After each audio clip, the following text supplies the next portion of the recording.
आणि आता सविस्तर वृत्त। अभिजित दिपके यांचं मंगळवारी सकाळी नागपुरात आंदोलनासाठी आगमन झालं।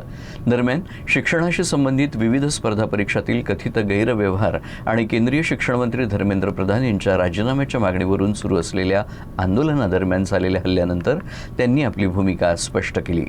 आंदोलनावर झालेल्या हल्ल्यामुळे आपण मागे हटणार नसून शांततेच्या मार्गाने आंदोलन सुरूच ठेवणार असल्याचा निर्धार त्यांनी विमानतळावर व्यक्त केला।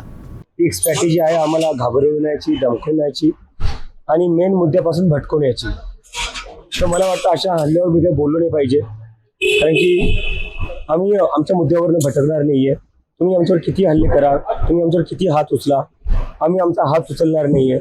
आम्ही आमचं जे आंदोलन ते पीसफुली आणि डेमोक्रॅटिक वेनीस पुढे घेऊन जाऊ आणि आमच्या मेन मुद्द्यापासून भटकणार नाहीये। मेन मुद्दा जो हा आहे की नीटचे 22 लाख स्टुडंट आहेत, CBSEचे 17 लाख स्टुडंट्स आहेत, CUETचे 16 लाख स्टुडंट्स आहेत, SSC GDचे 40 लाखपेक्षा जास्त स्टुडंट्स आहेत।